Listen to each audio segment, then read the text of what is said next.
capítulo 18, leemos el versículo 1 y solamente, aunque vamos a hablar todo el pasaje, solamente vamos a tomar 3 versículos y ahí vamos a desarrollar el mensaje de esta hora. Gloria a Dios. No sé cuántos tengan calor. Amén. No sé si alguien me hace favor de prender ahí. Gloria a Dios. Póngale a 73, 74 para que estemos cómodos. Dice la palabra del Señor, hermanos. Ahí está en Génesis capítulo 18, versículo 1 al 3. ¿Están ahí? Amén. Aleluya. La palabra del Señor se lee en el nombre de Jesucristo. Y dice así: después le apareció Jehová en el encinar de Manre, estando él sentado a la puerta de su tienda en el calor del día. Y alzó sus ojos y miró, y he aquí 3 varones que estaban junto a él. Y cuando los vio, salió corriendo de la puerta de su tienda a recibirlos, y se postró en tierra. Y dijo: Señor, si ahora he hallado gracia en tus ojos, te ruego que no pases de tu siervo. Agradecemos a Dios por su palabra y puede tomar su lugar, hermanos. Y el mensaje que vamos a estar desarrollando en esta hora, hermanos, yo le he titulado El mensaje y tu actitud. Aleluya.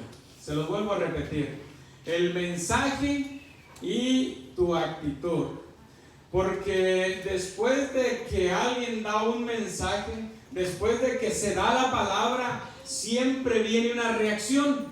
Siempre hay una reacción en uno cuando escucha el mensaje, cuando escucha la palabra. Hay una actitud, para bien o para mal. Siempre sucede esto. Cualquier exhortación, cualquier mensaje, cualquier comunicación causa reacciones en personas. Hay reacciones que son para mal, pero también hay reacciones para bien, o hay actitudes para bien. Y eso es lo que hoy vamos a estar mirando, el mensaje y tu actitud. Aleluya. Miramos que en este pasaje, hermanos, exclusivamente del capítulo 18, del versículo 1 al versículo 15, hay un mensaje, hermanos. Hay un mensaje dado por 2 ángeles. El tercero era la manifestación de Dios en un hombre. Así que eran 3 personajes que venían para dar un mensaje, para ejecutar una orden. Ellos venían con un propósito especial a la vida de Abraham y de su familia. Pero en este pasaje, hermanos, surgen 3 reacciones, 3 actitudes muy distintas una de la otra. Hay una reacción en Sara, hay una actitud en Sara, pero también hay una actitud en Abraham cuando recibe el mensaje, cuando escucha la palabra. Toma una reacción distinta, toma una reacción diferente. Y de ahí vamos a estar sacando estas 3 actitudes que yo he sacado acerca de este pasaje. 3 actitudes. Hoy podemos ver también actitudes similares. Cuando el Señor se aproxima a la vida de las personas, hermanos, para salvarlas, para bendecirlas o para hablarles el propósito que Dios tiene, hay diferentes reacciones en las personas. Unos reaccionan para su propio mal, pero hay muchos que reaccionan con una actitud positiva, una actitud de credulidad hacia el mensaje. Quiero comenzar, hermanos, primero explicándoles el lugar donde Dios se presenta, el lugar donde Dios llega con su amigo Abraham para bendecirlo y para llevar un mensaje a Sara y para hacer una ejecución en una ciudad pervertida, mala. Y miren el lugar donde se presenta el Señor. Dice el versículo 1: después le apareció Jehová en el encinar de Manre. ¿Qué era este lugar? El encinar de Mamre se trataba de un lugar en donde estaban los árboles más altos, donde había una arboleda preciosa, maravillosa. Pero este lugar tenía algo especial. Este lugar no se usaba para cosas buenas, no se usaba para cosas agradables al Señor. Este lugar era un lugar prominente. ¿Sabe qué sucedía en este lugar alto? Donde había árboles frondosos altos. En este lugar, hermanos, se llevaban a cabo sacrificios a los dioses paganos. Era un lugar idólatra donde sacrificaban, hermanos, a los dioses de los amorreos, de todos los fereceos, de todas aquellas naciones idólatras. Ahí se llevaba a cabo los sacrificios para estos dioses paganos, para estas deidades que el pueblo idólatra ellos adoraban. Pero en medio de aquella idolatría es donde Abraham se levanta y él levanta un altar, pero no a los dioses paganos.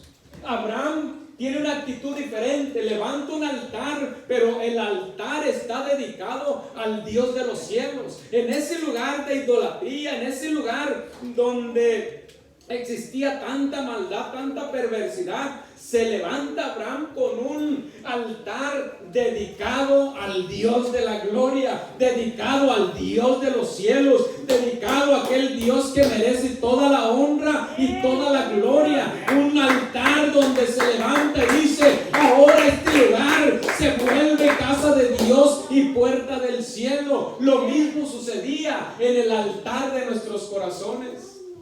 En el altar de nuestros corazones había sacrificios a los ídolos cuando éramos idólatras, cuando le rendíamos culto a tantas cosas que adorábamos en el mundo. Pero un día llega Cristo a nuestro corazón y ese lugar donde adorábamos a otros dioses, ahí el Señor comienza a fabricar un altar y ahora este templo se vuelve un lugar donde solamente se le sacrifica, hermanos, aleluya, sacrificios de alabanza y adoración a nuestro gran Dios y Salvador Jesucristo. Ahora aquí en este altar no se le rinde culto a ninguna imagen. Ahora en este altar se le rinde culto al Dios de la gloria. Hermanos, así que Abraham se levanta y le hace un altar en aquel lugar. El Señor, hermanos, no se fija en el lugar. El Señor no le molesta el lugar. Donde es más dura la lucha con el demonio es donde parece más difícil recibir algo. Pero Dios, que es un Dios de gloria, Dios que donde no hay nada hace algo, Dios que donde no existe nada, ahí hace que viva algo. Hermanos, es ahí donde Dios se presenta para derramar a veces bendiciones para cada uno de nosotros. No por algo en la carta a los Efesios, en el capítulo 1, versículo 3, dice la Biblia: bendito sea el Dios y Padre de nuestro Señor Jesucristo, que nos bendijo con toda bendición espiritual en los lugares celestes en Cristo. Hermanos, en otras palabras, Dios puede levantar altares de los hombres más perversos, puede levantar altares de las mujeres más perversas, puede levantar altares de los jóvenes más perversos y puede transformar la situación mala en algo bueno para bendecir el nombre de nuestro Señor Jesucristo. Ese es nuestro Dios. Dios es un Dios, hermanos, que no hay nada imposible. Cuando una sanidad es imposible para la medicina, Dios se levanta y Él dice: yo soy tu sanador. Cuando una enfermedad, los médicos dicen: no podemos curarla, es ahí donde se manifiesta el Señor y dice: yo soy tu sanador. Se termina la ciencia médica, se termina la sabiduría del doctor, pero es aquí, en este lugar, donde muchos creen o confían en el hombre o confían en el pariente. pero yo aquí soy el que mando, dice el Señor. Cuando muchos dicen, ya no hay remedio, el Señor dice, mas él herido fue por nuestras rebeliones, molido por nuestros pecados, y el castigo de nuestra paz fue sobre él, y por su llaga, hermanos, y por su llaga fuimos nosotros curados. ¿Se da cuenta? ¿Se da cuenta que Dios es el Dios de lo imposible? Dios es el Dios que no hay nada imposible para Él. Ahí donde parece más difícil lograr que alguien se levante, es ahí donde Dios se manifiesta para mostrar su gloria. Dice 1 Corintios 1:27, sino que lo necio del mundo escogió Dios para avergonzar a los sabios, y lo débil del mundo escogió Dios para avergonzar a lo fuerte. Cuando dicen, tú no vales ni un centavo, dice el Señor, yo hago que valgas todos los tesoros del mundo, porque para Él, dice la palabra, que una alma, hermanos, que una alma vale más que todos los tesoros del mundo. Cuando la sociedad dice, ese borracho no vale un centavo, ese borracho no vale nada, ese drogadicto no sirve para nada, dice el Señor, yo lo convierto en mi siervo, yo lo levanto, y este vale más que todos los tesoros del mundo, porque yo di mi propia vida para levantarlo a Él. ¿Se da cuenta? Ese es el Dios que hace cosas grandiosas en lugares que muchos no creen que se puede lograr. El Señor ha levantado una iglesia en esta ciudad, en este pueblo, y Él dice, yo les he entregado un pequeño remanente, un lugar donde pueden adorarme, un lugar grande donde pueden glorificarme, un lugar de comodidad donde pueden exaltar mi nombre, donde pueden traer gentes a escuchar la palabra. De la nada yo les he dado este lugar. Ese es el Dios al cual yo le sirvo. Yo no sé usted, pero ese es el Dios al cual yo le sirvo y le seguiré sirviendo, porque vivo agradecido y vivo contento. Esa es mi actitud hacia el Señor. Esa es mi actitud. Gloria a Dios. Hay tres actitudes, hermanos, o reacciones a este mensaje de estos tres varones. 2 ángeles, y el tercero era la manifestación de Dios en carne. 2 ángeles, uno venía con un mensaje, otro venía con una ejecución, y el tercero era nuestro Señor Jesucristo manifestado en carne para traer sanidad a Abraham, para comunicarle las noticias, para tratar con Abraham, para platicar con él, para apapacharlo, para consentirlo. Ese es nuestro Dios. Pero a su lado venían 2 varones que eran ángeles. Uno venía con una noticia para dársela a Sara, pero el otro venía, hermanos, con una ejecución de juicio sobre una ciudad idólatra, sobre una ciudad perversa. Él venía con ese mandato, él venía a destruir a Sodoma y a Gomorra, porque la maldad de esa ciudad había elevado el nivel que Dios le permite. Ya estaba hastiado el Señor, y este ángel venía con esa demanda. Quiero describir las 3 actitudes o las 3 reacciones. Primeramente, es la forma en que Abraham reaccionó frente a quienes llegaban, y hasta el momento se separase, o hasta el momento de separarse nuevamente de ellos, salió corriendo a recibirles, les sirvió, les atendió, les escuchó y les acompañó. Esa es una actitud. Esa es una actitud. La segunda actitud que vamos a estar viendo es la reacción de Sara. Una reacción ante una noticia pero grandiosa, una noticia pero hermosa. Ella, riéndose en medio de aquella noticia, dudó del mensaje, dudó de la palabra. Y la tercera, la reacción de Sara cuando es exhortada, cuando viene el Señor y la exhorta, cuando viene el Señor y la reprende por su incredulidad, la reprende porque no creyó al mensaje, porque hizo más pequeño a Dios, la duda le entró, y el Señor viene y le exhorta y le dice, ¿por qué no has creído al mensaje? Todo el que no cree al mensaje de la palabra se convierte, hermanos, en un incrédulo. Y el que es un incrédulo, hermanos, dice la Biblia que ya es condenado por cuanto no ha creído a la palabra del Señor. Gloria a Dios. Así que Sara estaba en problemas. Esa es la tercera actitud. Bueno, entonces vamos a ver, antes que nada debemos tener en claro que Dios mismo había descendido, Dios mismo había bajado, se había humanado, había tomado forma humana. A esto le conocemos como teofanía. En aquel tiempo Dios se manifestaba en algún hombre, los ángeles se materializaban y, hermanos, por eso Hebreos capítulo 10 dice que muchos por su hospitalidad, muchos han recibido hasta ángeles, porque un ángel se puede materializar y se puede hacer semejante a un hombre.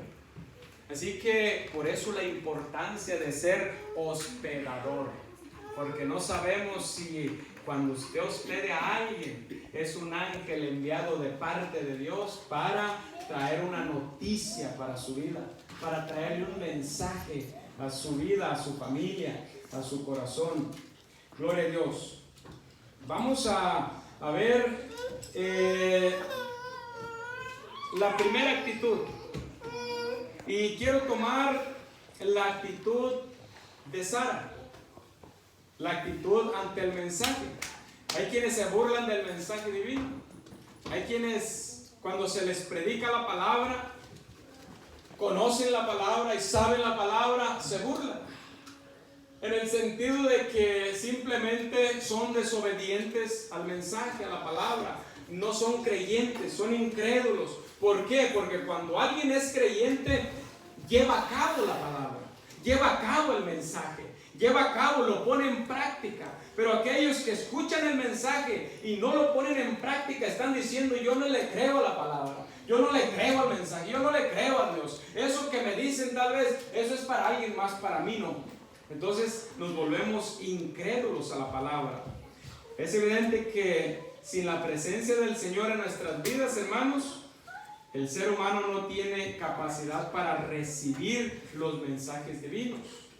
Sin que el Señor esté en nuestra vida, no hay capacidad, porque esta palabra se ha de discernir espiritualmente. Aún hay muchos cristianos, hermanos, muchos cristianos que reciben preciosas palabras de parte de Dios y parecen burlarse de ellos. Parecen burlarse de la palabra. ¿Saben de qué manera? Echándolas al olvido.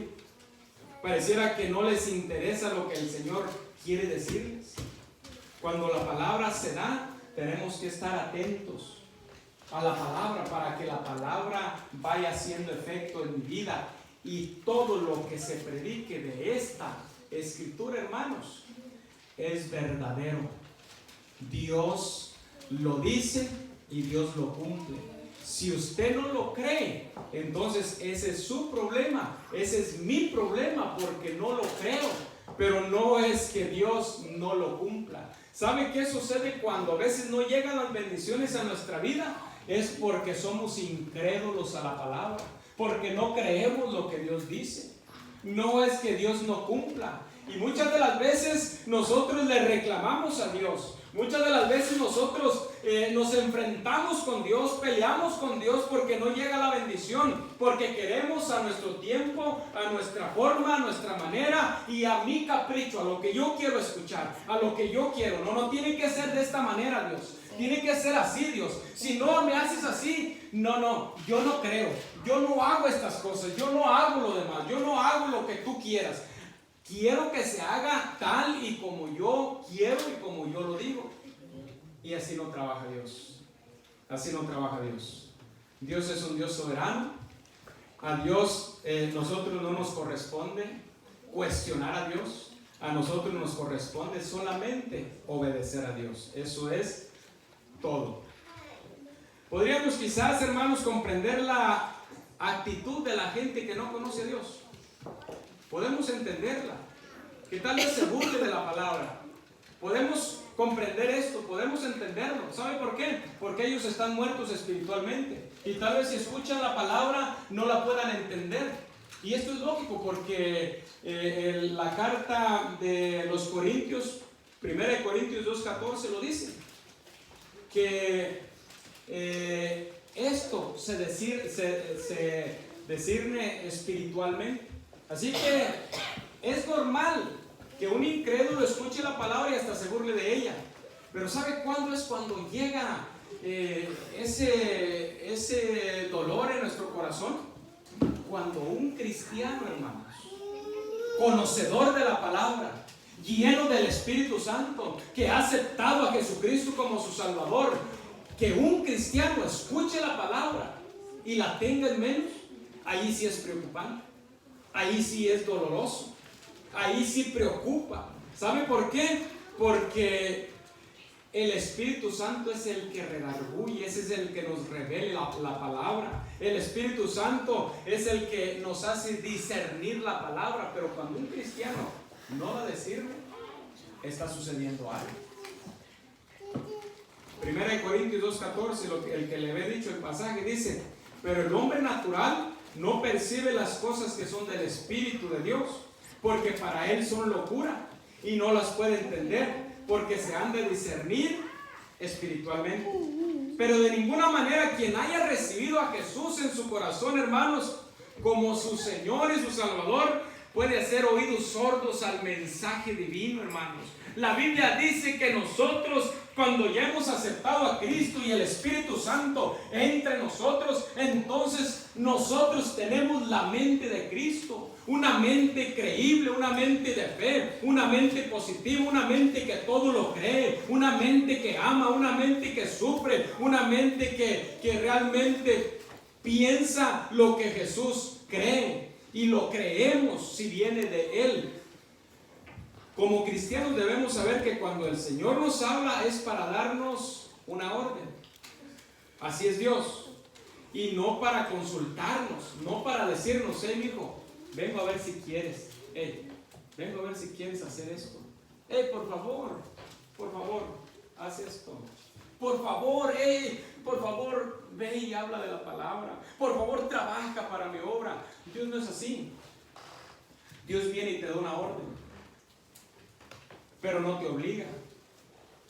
Si usted ejecuta la orden, si usted ejecuta el mensaje con una actitud positiva, de credibilidad, entonces usted sale bendecido. La bendición es para su vida. Entonces se lleva las riquezas de esa palabra que el Señor viene a decir, o se lleva las riquezas de la bendición del mensaje que Dios le da. Es así como trabaja el Señor. Entonces, si nosotros, hermanos, hemos recibido a Cristo y el Señor viene y habla nuestra vida con respecto a una ordenanza, a un propósito, porque Dios da ordenanzas y tiene propósitos para cada uno de nosotros. Entonces, si nosotros no obedecemos, debemos de poner atención al mensaje para cumplirlo, para ponerlo en obra, en práctica. ¿Saben por qué? Porque nos conviene. Nos conviene. Mire, dice Proverbios capítulo 13, versículo 4: el alma del perezoso desea y nada alcanza. O sea que el perezoso todo lo desea. El perezoso todo quiere, pero ¿sabe cuál es su mayor estorbo? Su pereza. El perezoso desea tener y desea andar como los demás, que trabajan, que se esfuerzan y desea todas las cosas buenas, pero hay un obstáculo grande en su vida: la pereza. Por eso Proverbios dice: el perezoso, o el alma del perezoso, desea tener, desea hacer. Y yo quisiera tener como aquel, yo quisiera tener lo que aquel tiene, y anhela las cosas. Yo deseo tener esto, pero no lo obtiene. ¿Sabe por qué? Porque la Biblia dice que es perezoso, y la pereza es su mayor obstáculo. Usted no va a conseguir nada solamente pensando, y yo quisiera eso, quisiera tener un buen carro, quisiera tener una buena casa. Pero si usted nunca se esfuerza, si usted no se levanta y trabaja y comienza a esforzarse para lograr aquello, nomás va a quedar con el deseo. Su pereza le va a impedir llegar a tener lo que usted anhela. Pero mire lo que termina diciendo el sabio Salomón: mas el alma de los diligentes, o sea, de los que se aplican, de los que trabajan, de los que se esfuerzan, dice, mas el alma de los diligentes será prosperada. ¿Sabe de dónde va a venir la prosperidad? De Dios. Es Dios cuando ve que nosotros nos levantamos, cuando ve que ponemos en práctica lo que Él nos dice, lo que Él nos ordena, entonces viene la prosperidad para nosotros. Entonces viene la prosperidad para nuestra vida, para nuestra casa, para nuestra familia, para mi vida espiritual. Aún, hermanos, en lo espiritual debemos ser diligentes.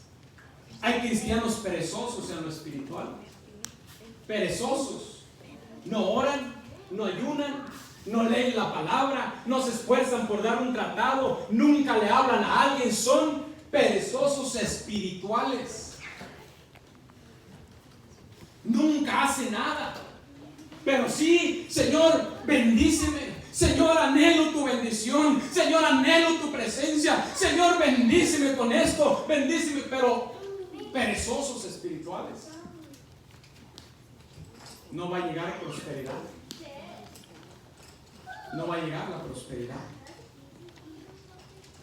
La reacción de Sara hubiese sido salir corriendo, hermanos. La actitud de Sara frente a aquella grande noticia, frente a aquel grande mensaje, hubiera sido una actitud positiva. Toda su vida, hermanos, 90 años de su vida, deseando tener un bebé, anhelando tener un hijo, anhelando tener una criatura en sus manos, anhelando. Ella lloraba por las noches porque es lo más difícil para una madre, estar estéril y no poder tener hijos. Es la desgracia más grande para una mujer, no tener o no poder procrear hijos. Y Sara la consumía el deseo. A Sara la consumía el deseo de tener un bebé, que dice la Biblia que ella tomaba sus siervas y se las ponía en sus piernas para que ellas dieran a luz, para ella sentir que tal vez ella era la que estaba dando a luz. Ese deseo la consumía por 90 años. Pero cuando llegó la noticia que iba a ser posible que ella tuviera hijo, ¿sabe qué hizo? No la creyó. No la creyó. Hay veces que estamos nosotros en la misma situación.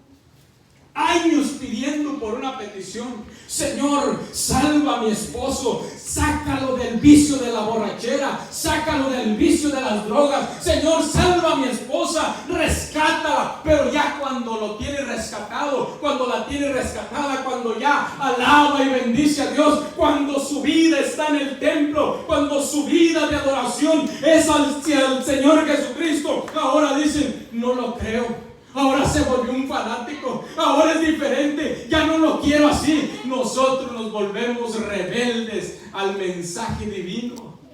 Tanto que pedimos por aquello que cuando nos llega no lo creemos, no lo recibimos de la manera. Sara, hermanos, a esa edad, ella sabía que para Dios no hay nada imposible. Ella sabía que Dios, hermano, no necesita permiso de nadie para hacer las cosas.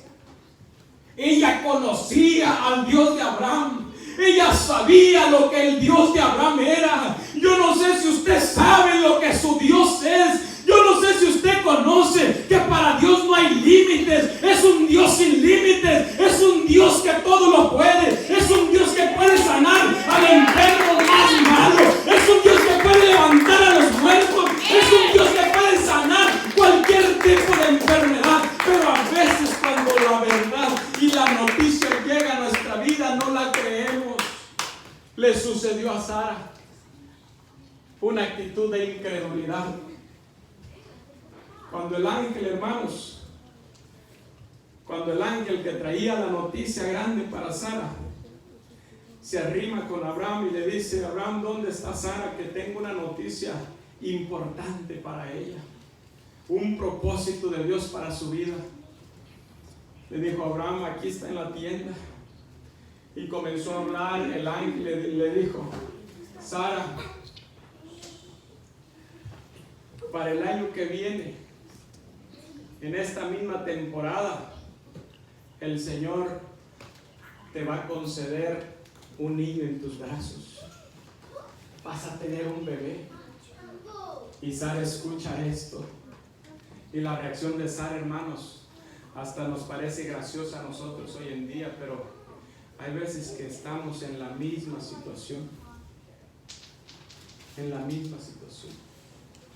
Sara no se fijó al Dios de Abraham, no se fijó al Dios que todo lo puede. Ella se fijó en su condición, ella se fijó en lo que ella era, en la edad que tenía, y comienza a reírse y dice: yo,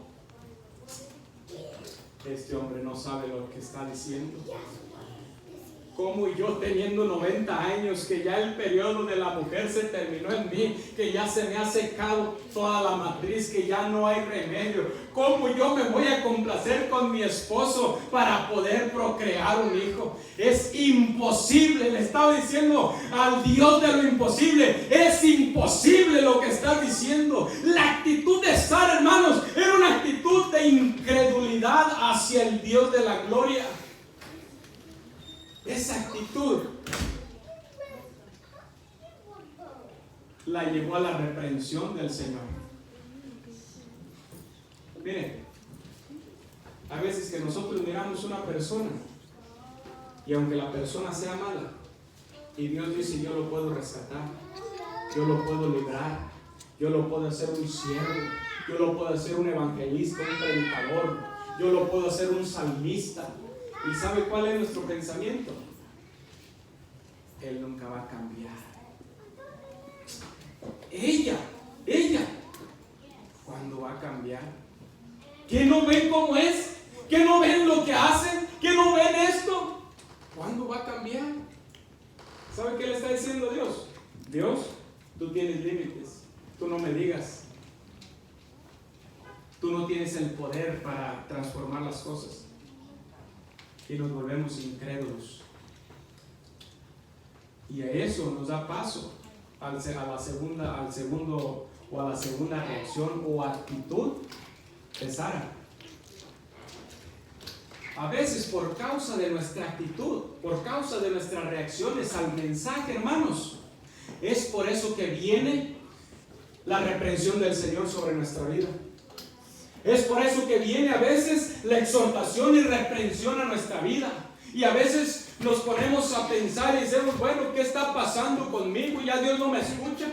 ¿Qué está sucediendo conmigo? ¿Por qué me sucede esto? ¿Por qué me sucede lo otro? ¿Sabe por qué? Porque fuiste incrédulo a las promesas de Dios, a lo que Dios vino y te dijo. Porque no lo pusiste en práctica, no lo llevaste a cabo, no lo pusiste en obra, no preparaste tu tierra antes de recibir la lluvia.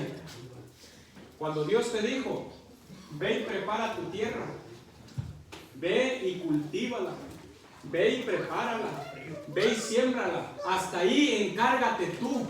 Eso es lo que tú puedes hacer. Déjame, porque yo soy el que envío la lluvia. Yo la envío. Y cuando Sara no creyó, cuando Sara se rió, entonces vino la exhortación y reprensión del Señor. Y en el versículo 13 le dice así: entonces Jehová dijo a Abraham: ¿por qué se ha reído Sara diciendo: ¿será cierto que he de dar a luz siendo ya vieja? Hermanos, si recibiste el mensaje de Dios, si recibiste alguna promesa y hasta hoy no has hecho nada para que esa promesa se cumpla en ti, entonces déjame decirte que estás dudando de la palabra y del mensaje de Dios, y que te estás volviendo un incrédulo, y que no estás cumpliendo, hermano, el propósito que Dios tiene sobre tu vida. Y eso va a traer reprensión a ti. Eso va a traer reprensión a tu familia. Eso va a traer reprensión a tu casa, a tu ministerio, a todo. Va a traer reprensión. Va a traer consecuencias. Seguramente que el enemigo pondrá palabras de justificación en la boca de cada uno de aquellos que no han llevado a cabo lo que Dios nos ha ordenado. Porque así es el enemigo. Hermanos, cuando alguien comete un error, ¿saben qué es lo que hace? Lo primero que hace es quererse justificar en lugar de aceptar su responsabilidad.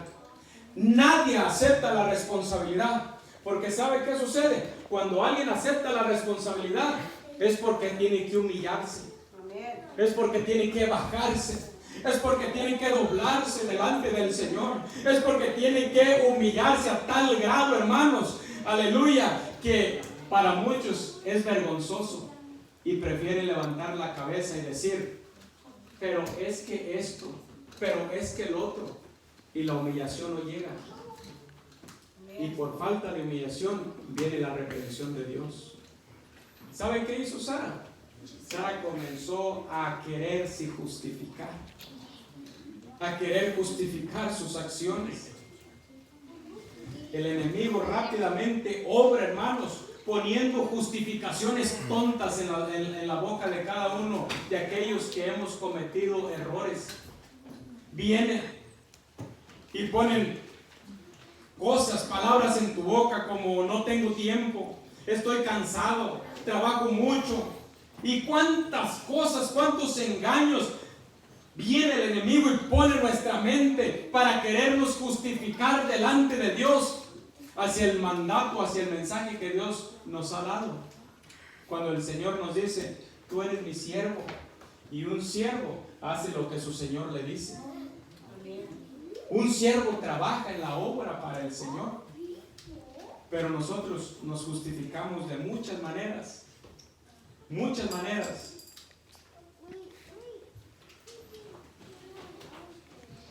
No nos justifiquemos más, hermano. Tenemos que actuar con una actitud diferente. Tenemos que comenzar a obrar cosas distintas.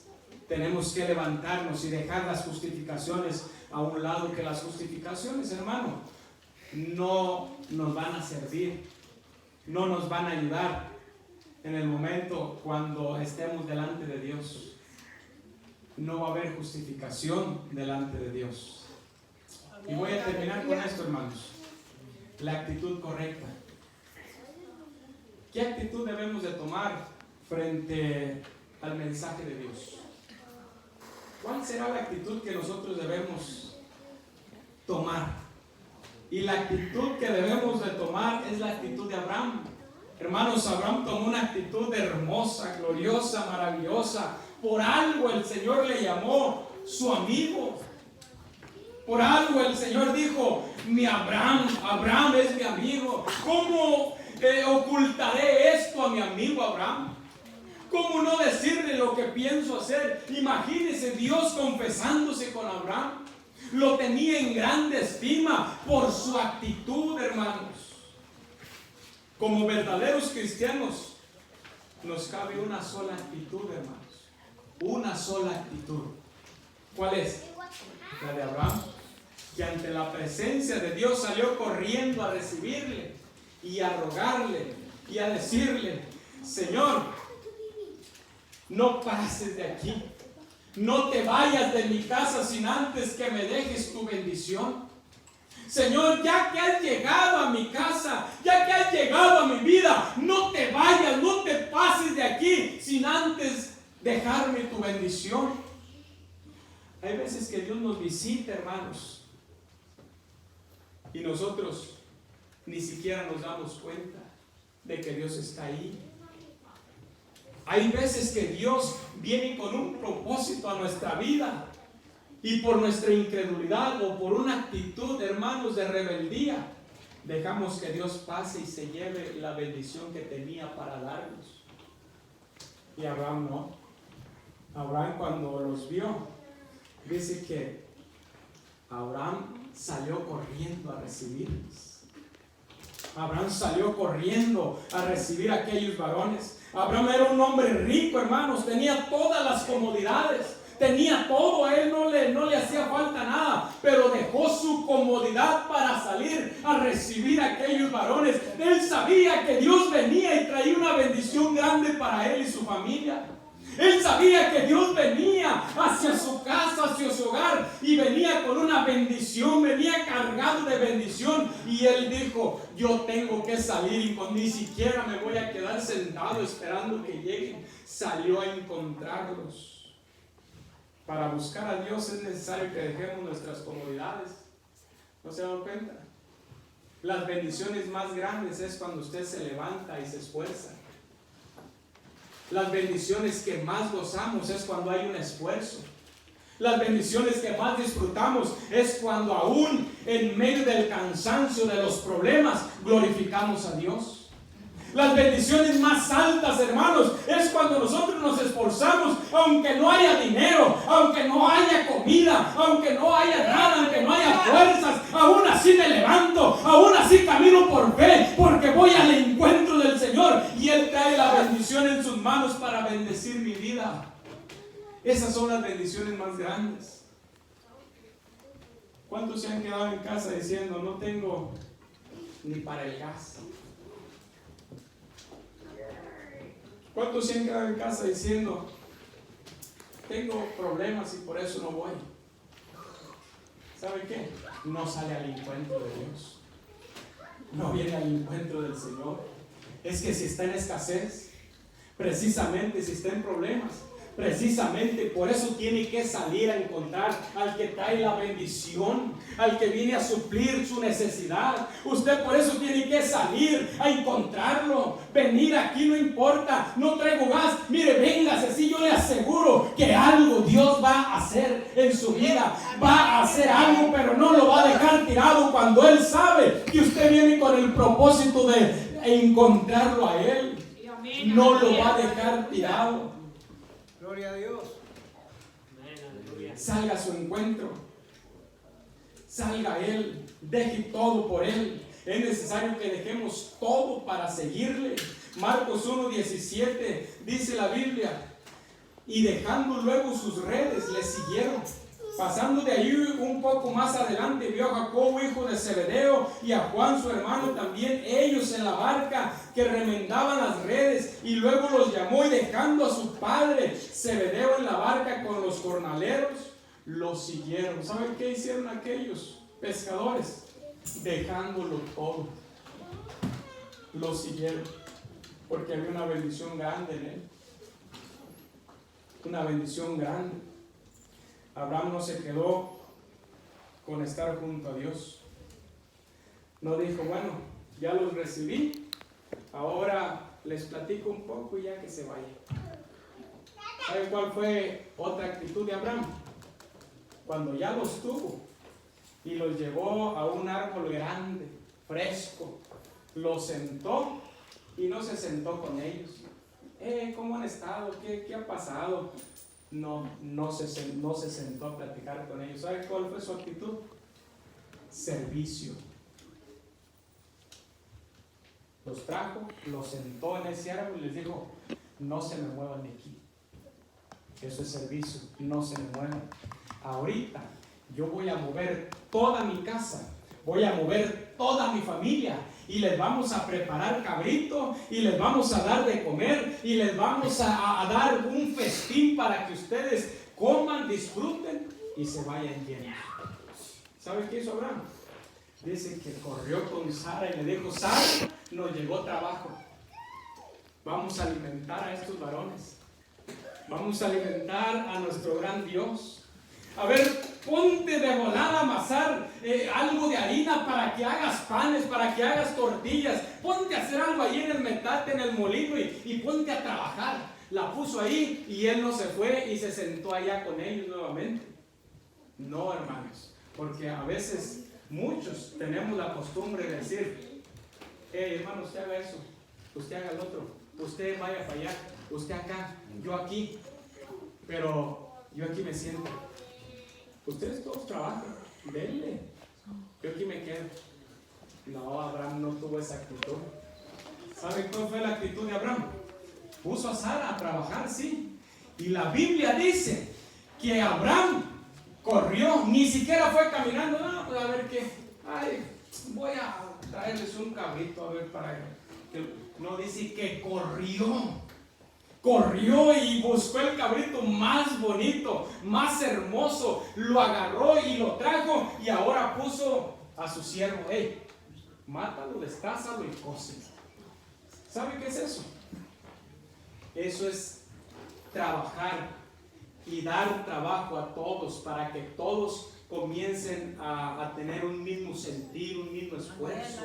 Esa es una actitud positiva, meterlos a todos en la obra. Cuando se trabaja en una obra y que todos están trabajando, hermanos, hay una unidad, hay algo hermoso, algo bonito que se siente. Mirar que uno está allá, otro acá trabajando, otro allá, otro acá, otro está repartiendo, otro está haciendo comida. Eso es lo más glorioso, es una actitud positiva delante de Dios, es la unidad de la iglesia.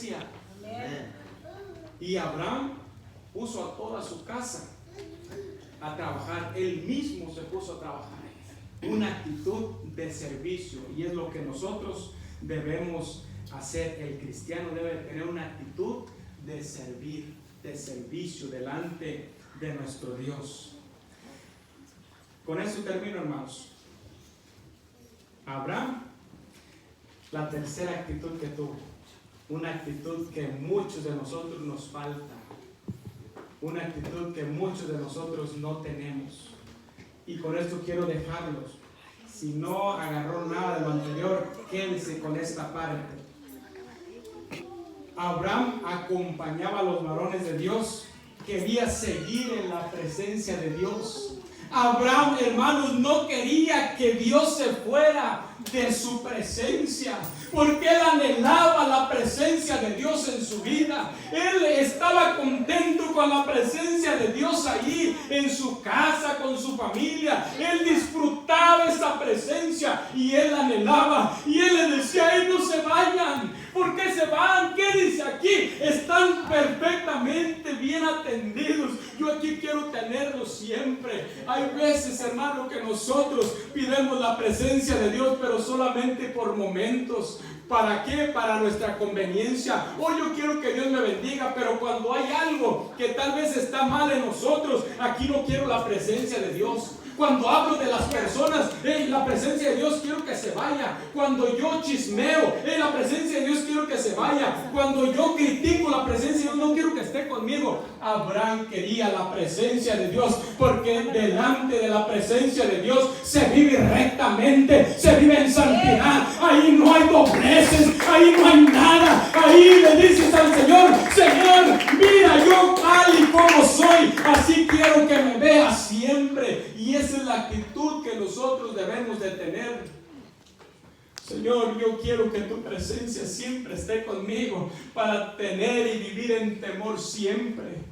Cuando yo abra mi boca para decir mal, que seas tú viéndome, y que tú me redargullas, que tú me reprendas en ese momento, que tú me digas: está mal lo que vas a hacer, está mal lo que vas a decir, está mal lo que lo que estás haciendo. Que tú seas el que me guíe, que tú seas el que me vaya guiando por un camino bueno. Esa actitud, hermanos, debemos de tomarla todos y cada uno de nosotros. Señor, no te vayas de mi vida. Señor, no pases de largo. Quédate aquí en mi casa, quédate en mi hogar, quédate con mi familia, con mis hijos. Así como también le sucedió al otro varón que tenía el arca del pacto en su casa. Le dijo al Señor, cuando vino David y se llevó el arca de la casa de este hombre, ¿sabe qué sucedió? Se fue la bendición. En esa casa estaba todo seco. En esa casa había pleitos, en esa casa había problemas, en esa casa antes de que llegara el arca de la presencia de Dios había un caos en ese lugar. Pero cuando llega el arca, dice la Biblia que todo comenzó a ser diferente. Afuera incluso el jardín comenzó a ponerse verde. Toda la presencia de Dios estaba en ese lugar. Ya los niños tal vez no jugaban, pero en ese momento todos se reunían a una misma hora y se ponían delante de la presencia de Dios y podían sentir la gloria de Dios en su casa. Ahora la familia estaba unida. Ahora no había problemas. Por eso cuando se llevó David el arca de aquel lugar, aquel hombre le dijo: ¿por qué te llevas el arca? ¿Por qué te llevas la presencia del Señor? Si esa presencia nos había bendecido, si esa presencia que estaba aquí en mi casa, había armonía, había amor, había tantas cosas, comprensión aquí en mi hogar, y ahora nos estás dejando a la deriva, nos estás quitando lo más valioso que nosotros podemos tener. Y dice la Biblia que Obed-Edom ni siquiera se quedó más ahí, sino que se fue siguiendo la presencia de Dios. Muchos hoy en día pueden llamarle fanatismo. No es un fanatismo. No, eso es poder experimentar la gloria de Dios en nuestra vida y con una actitud positiva poderle decir: Señor, no te vayas de mi vida, no te vayas de mi hogar, no te vayas de mi presencia, quédate aquí. Es lo que Abraham le decía a aquellos varones: no pasen de este lugar, aquí quédense porque quiero seguir disfrutando de su presencia. Póngase de pie, iglesia, y vamos a adorar un momento a nuestro Dios en esta hora. Yo no sé la actitud que tú puedas tener frente al mensaje que Dios ha traído en esta hora. Yo no sé